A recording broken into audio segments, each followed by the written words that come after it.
প্রতিটা মানুষই লেখে। আমি যখন কারাগারে গিয়েছিলাম তখন কাউকে আমার পাশে পাই নাই। সাবরিনার ব্লাউজের ডিজাইন, সাবরিনার শাড়ির আঁচল কোথায় আছে, এগুলো তো এগুলা কি কোনো মানুষের মামলা দেওয়ার কারণ হতে পারে?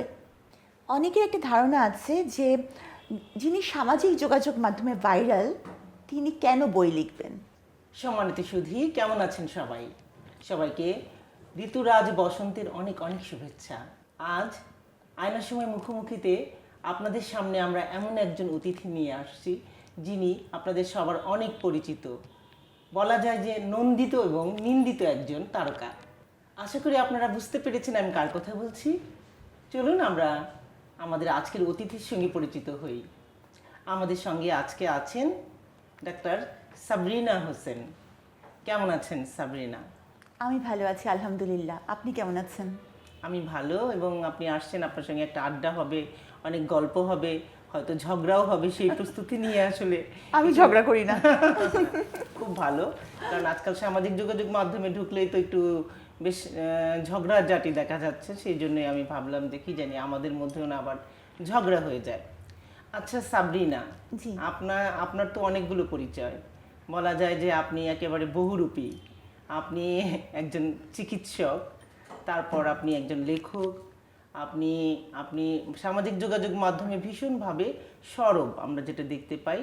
আপনি একজন টিকটকার, আপনি কখনো রান্না নিয়ে আসেন, কখনো আপনি নাচ গান, কখনো ফ্যাশন, মানে সব কিছু নিয়ে আপনি আসলে পর্দায় উপস্থিত হন। তো আসলে কোন পরিচয়টা দিতে আপনি স্বাচ্ছন্দ্য বোধ করেন? আসলে চিকিৎসা হচ্ছে আমার পেশা। তো আর আমি 4টা বই লিখেছি বলেই মানে আমি মনে করি না যে বই 3-4টা বই লিখলে কেউ লেখক হয়ে যেতে পারে। It's a journey. আমি জাস্ট এই জার্নিটা শুরু করেছি। হ্যাঁ, আর নাচ ছোটোবেলা থেকেই শিখেছি, স্টেজ পারফরমেন্স করতাম। আর রান্নার কথা যদি বলি, আমি এমন কোনো রান্না মানে পারি না যেটা মানুষকে আমি শেখাতে পারবো। রান্না উদ্দেশ্য আমার শেখানো না, দেখানো যে সব পেশার মানুষই রান্না করে, কত ইজিলি রান্নাটা করা যায়, কত কম টাইম কনজিউমিং হয়, এবং সেই জিনিসটা নিউট্রিশাস ভ্যালু কী। তো এখন আমার কোন সত্তাটা মানুষ নেবে এটা দর্শকের ইচ্ছা। লেখালেখি একটা চর্চার বিষয়, এবং এটা দীর্ঘ একটা চর্চার মাধ্যমে একজন মানুষ লেখক হয়ে ওঠে। সেখানে আপনি কিন্তু মানে আমরা যেটা জানি যে আপনি কারাবন্দী ছিলেন, এবং বের হয়ে এসে আপনি একটা বই লিখে ফেলেছেন, এবং সেই বইটা আমরা প্রকাশ হয়েছে, যেটা বইমেলায় ভীষণভাবে সাড়াও ফেলেছে।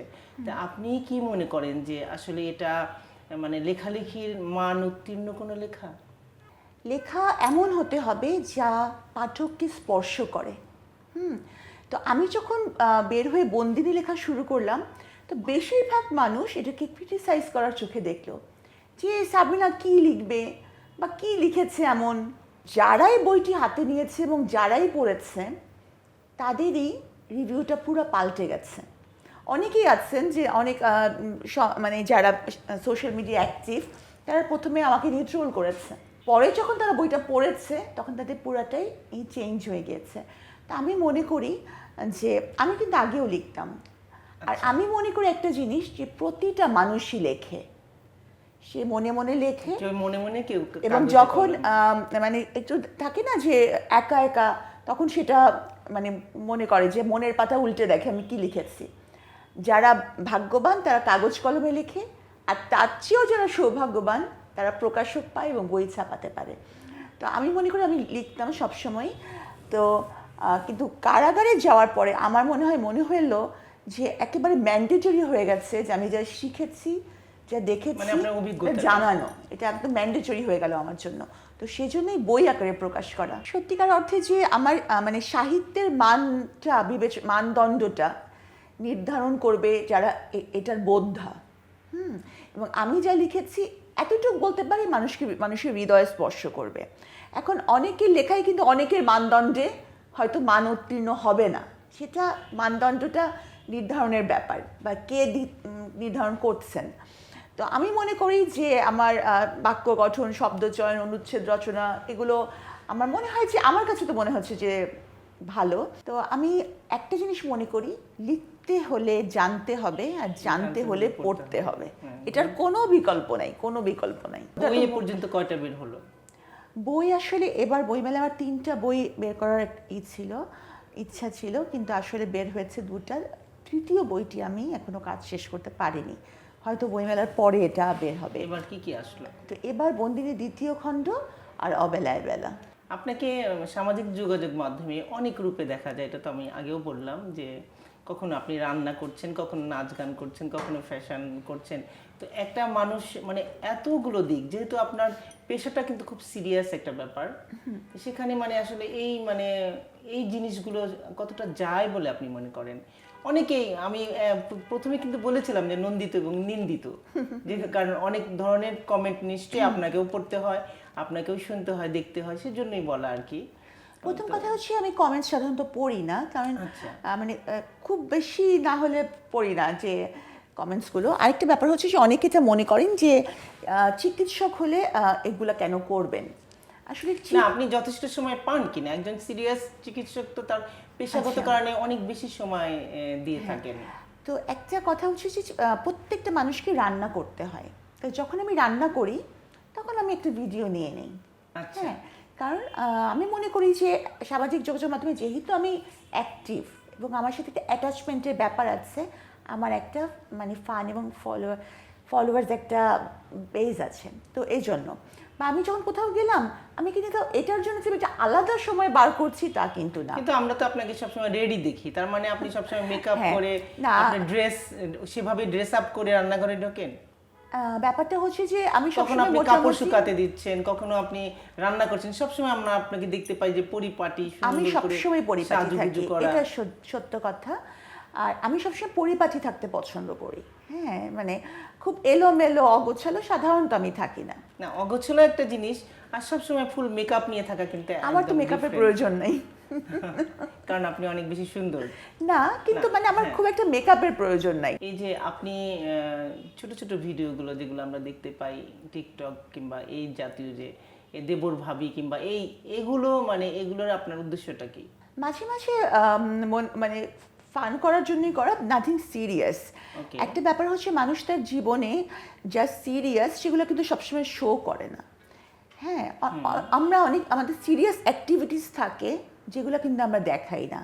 তো আমরা সামাজিক যোগাযোগ মাধ্যমে যেগুলো দেখাই সবগুলোকে খুব সিরিয়াসলি নেওয়ার কোনো নাই। যে দেবর ভাবি একটা মানে একটা নাটকের মতনই, যেটার মাধ্যমে কোনো একটা মেসেজ দেওয়ার চেষ্টা করা হয়, সেরকমই একটা। আবার রান্নার ভিডিওর উদ্দেশ্যও কিন্তু তাই। যেমন আমি যখন রান্নার ভিডিও করি, মানে আমি কিন্তু দেখাতে চাই যে নিউট্রিশনাস ভ্যালুটা, কারা এটা খাবেন কারা এটা খাবেন না। তারপরে হচ্ছে বিফোর কুকিং আমি একটা সানস্ক্রিন ব্যবহার মানে করতে পারি। আপনি কি স্টাডি করে তারপর রান্নাঘরে ঢুকেন? না, এটা তো আমাদের জানাই থাকে, আচ্ছা। যেহেতু মানে because I M A cardiac surgeon, এই টিপস গুলো আপনি দিয়ে থাকি। আমার উদ্দেশ্য, আমি জানি আমার দর্শকরা আমার চেয়ে অনেক ভালো রান্না জানে, কিন্তু এইগুলো দেখে না। তারপরে মানে রান্নার কুকিং পিরিয়ড যে ডিহাইড্রেশন বা ইলেকট্রোলাইট ইমব্যালেন্স হতে পারে, আচ্ছা। সেটা কিভাবে প্রিভেন্ট করা যায়, এগুলো আমার উদ্দেশ্য। আমার উদ্দেশ্য কিন্তু রান্না শেখানো না। মানে গরিবদের মধ্যে অনেক কিছু দিচ্ছেন, বিতরণ করছেন, এই সব কিছুই কি মানে অনেকেই বলেন যে সবকিছু শো অফ করে সাবরিনা, এটা আপনি কি বলবেন? আচ্ছা, আমি বলবো প্রথম আমি যে কাজটা করি সেটা হচ্ছে বন্দিনীদেরকে নিয়ে, এবং বন্দিনীদেরকে বেশিরভাগ কাজই কিন্তু আমার গোপনে করতে হয়, কারণ তারা কিন্তু ক্যামেরার সামনে তার চেহারা দেখাবে না। তারা জেলে ছিল, তারা কিন্তু তার চেহারা দেখাবে না সামাজিক কারণে, কারণ সামাজিকভাবে তাদের হিউমিলিয়েশনের শিকার হতে হবে। আর আরেকটা ব্যাপার হচ্ছে কি, সাবরিনা এটা দেখি কি করবে, কারণ আমি আমার ফেসবুক থেকে বা ইউটিউব থেকে কোনো ইনকাম করি না, বা আমি কোথাও ফিতা কাটতে যাই না, বা এটা আমার ইনকাম জেনারেটিং সোর্স না। তাহলে আমি আমার চেহারা দেখে মানে এটা মানুষকে দেখিয়ে কি করব? যতটুকু দেখাই সেটা হচ্ছে আইসবার্গের খুব অল্প একটা অংশ, কারণ আমার মূল কাজটাই, আর বেশিরভাগ জিনিসই কিন্তু গোপনে করতে হয়। যারা হচ্ছে ধরেন উইলিংলি ক্যামেরার সামনে আসে, হ্যাঁ, বা বাচ্চারা বা হচ্ছে যে তাদেরকেই শুধু দেখানো সম্ভব, কিন্তু বাকিদের দেখানো সম্ভব না। মানে যে ক্যামেরা যিনি আসতে চান না ক্যামেরার সামনে, প্রশ্নই ওঠে তাকে না। আপনি না, প্রশ্নই ওঠে না। আরেকটা ব্যাপার হচ্ছে যে আমার সামর্থ্য কিন্তু কম। যেমন আমি যদি কারোর জন্য করতে চাই, আমি 10-15 জন বাচ্চা নিয়ে ধর একটা রেস্টুরেন্টে গেলাম, কিন্তু আমাকে দেখে মানুষ যদি বোঝে যে এটা করা সম্ভব, তাহলে যার সামর্থ্য আছে সে কিন্তু 100 জনকে নিয়েও যেতে পারবে। তো আমি মনে করি যে এটা আর এটা দান না যে আমাকে গোপনে করতে হবে, এটা হচ্ছে কি, এটা একটা ভালোবাসা।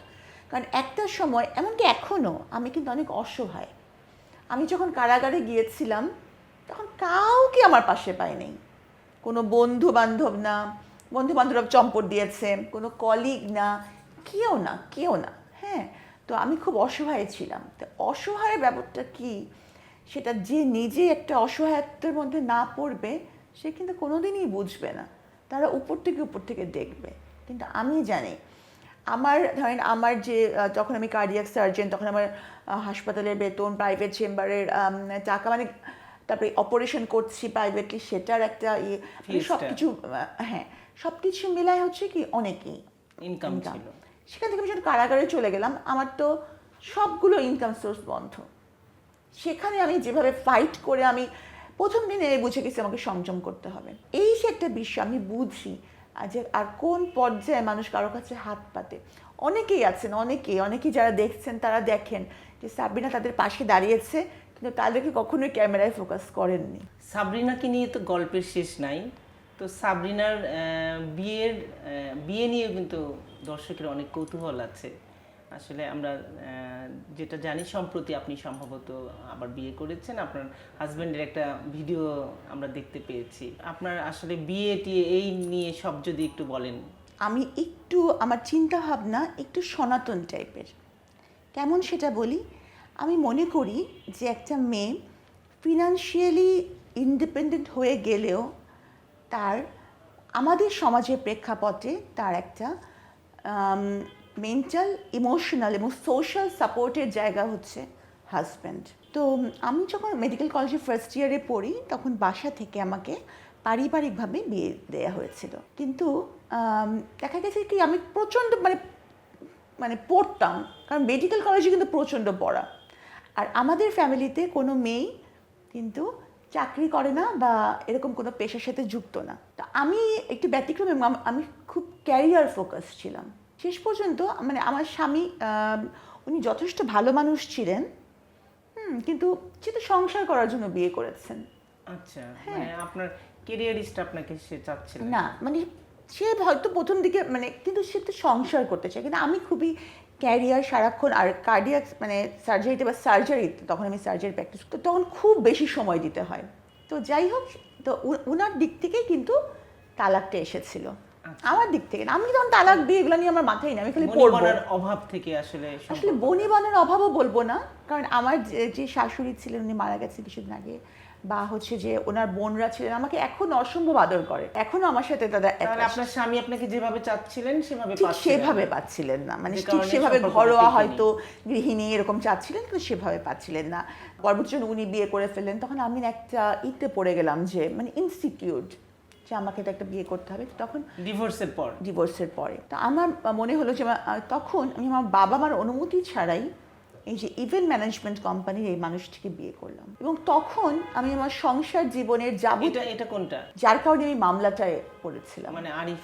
হ্যাঁ, আরিফ চৌধুরী। হ্যাঁ, তো আমার বিয়ে তো আমার বাবা মা মেনেই নেয়নি যে আমার মেয়ের বিয়ে কীভাবে ইভেন্ট ম্যানেজমেন্ট করে, তার সাথে তো আমার মেয়ে কোনোভাবেই যায় না। কিন্তু আমি প্রথম বিয়েতে যে সাংসারিক ছিলাম না, পরবর্তীতে আমি সেটা সর্বোচ্চ চেষ্টা দিয়েছিলাম যে খুব ভালো একজন নিজেকে ভালো ওয়াইফ হিসেবে প্রুভ করার জন্য, এবং আমি তাই ছিলাম। তো যাই হোক, কিন্তু যখন আমি করোনা হলো, তার কিছুদিন আগে থেকেই একটু সমস্যা চলছিল, এবং করোনার যে সময়টা, করোনার শুরুটা, বা তার যে একটা এইসব ম্যানেজমেন্টের যে সমস্যা, ইভেন্ট ম্যানেজমেন্টের সাথে তো করোনার কোনো সম্পর্ক নেই, এই জিনিসটা, এই দায়িত্ব নেওয়াটা কি মানে, তো এইটা নিয়ে একটা সমস্যা তৈরি হচ্ছিল। তো আমি নিজে তখন তার সাথে বিচ্ছেদ করলাম। আমি জানি যে আসলে দুনিয়াতে হালাল যা জিনিস আছেন, যা হালাল আছে, সেইগুলোর মধ্যে আল্লাহ কিন্তু তালাক জিনিসটাকে সবচেয়ে অপছন্দ করেন। হ্যাঁ, এটা হালাল, কিন্তু আল্লাহ অপছন্দ করে। কিন্তু আসলে যার সাথে ঘটে তো ঘটে, কোনো মেয়ে, আমার মনে হয় না কোনো ছেলে বা প্রত্যাশিত না ইচ্ছে করে এই জিনিসটা করবে বা চাইবে। এটা কারাগারে যাওয়ার আগে হলো। হ্যাঁ, এবং আমি বলি যে সে আমার জন্য মৃত, শুধু বিচ্ছেদই বলবো না, আমি বিচ্ছেদ হওয়ার পরেও কিন্তু এটা মনে করেন যে তার কারণে আপনাকে কারাগারে যেতে হয়েছে। অবশ্যই, এবং আমি সব হারিয়েছি। মানে শুধু তো কারাগারে যাওয়ার কষ্টটা না, আমার সম্মান, তারপরে হচ্ছে আমার চাকরি, এত দিনের ক্যারিয়ার। আমি ক্লাস 1 থেকে কি চেষ্টা করেছি যে আমি ডাক্তার হব, আমাকে ওই জায়গাটাতে পৌঁছাতে হবে, কারণ কার্ডিয়াক সার্জন হওয়া is not a matter of joke. এত ক্যারিয়ার যে মেয়েটা পছন্দ করে, সেই মেয়েটা কেন ভাবে যে মানে বিয়ে তার জীবনের একমাত্র কারণ অবলম্বন? আমাদের সমাজের প্রেক্ষাপটে অবশ্যই আমি মনে করি যে আপনার কি মনে হয়নি সমাজ অনেকটা এগিয়েছে, নারীরা অনেক স্বাবলম্বী, নারীরা তাদের ইচ্ছা মতো সিদ্ধান্ত নিতে পারে? আমার এখনো এটা মনে হয় না, সত্যি আপনি কি কথা। এটা চান? আমি তো অবশ্যই চাই, কিন্তু সত্যিকার অর্থে যেটা, সেটা হচ্ছে নারীদের জন্য এখনো এই লাইফটা অনেক টাফ এখনো। এবং এটার জন্য কি আমি শুধু এই সমাজ ব্যবস্থাকে দায়ী করব না, এর মধ্যে নারীদেরও কিছু ভূমিকা আছে।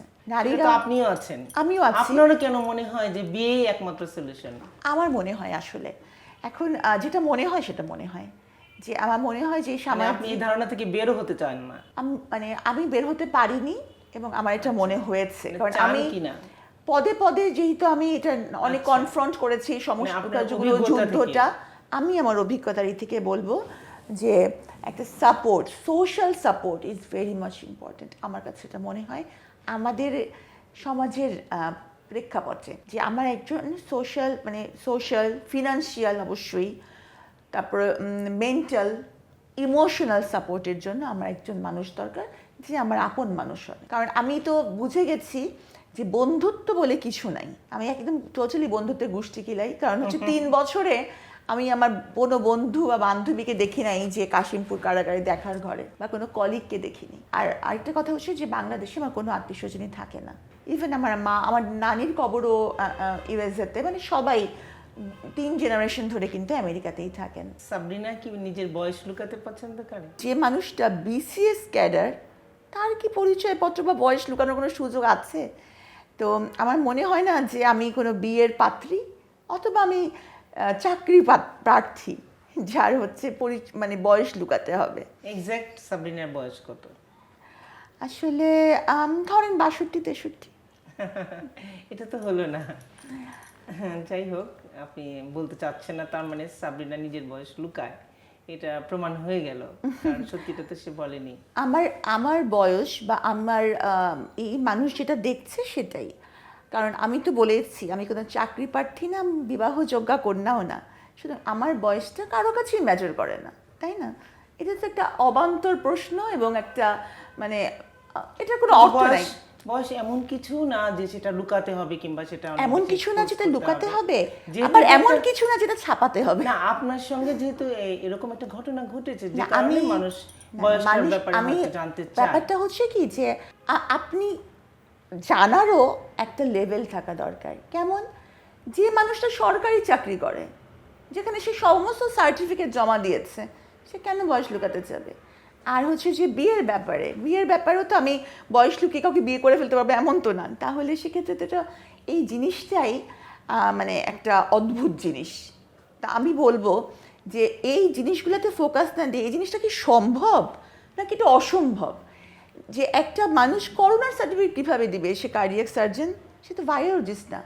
কি সম্ভব? একটা প্রোপাইটারশিপ কোম্পানিতে চেয়ারম্যান কিভাবে হবে? কি সম্ভব? সম্ভাব্যতা বিবেচনা না করে আমরা তাকে খালি ইম্পোজ করতে থাকি যে আপনি এটা ব্যাখ্যা দেন। কিন্তু কেন? একটা প্রোপাইটারশিপ অসম্ভবকে মাথায় নিয়ে তাহলে আপনাকে কারাগারে যেতে হয়েছিল? অবশ্যই কিন্তু এটা কিন্তু শুধু আমি না, আমি তো মাত্র 3 বছর আমি বলবো, যারা গুম হয়েছে, যারা আয়নাঘরে গিয়েছে, যারা যাবজ্জীবন কারাদণ্ড পেয়েছে, তারা তো আমার চেয়েও ভুক্তভোগী।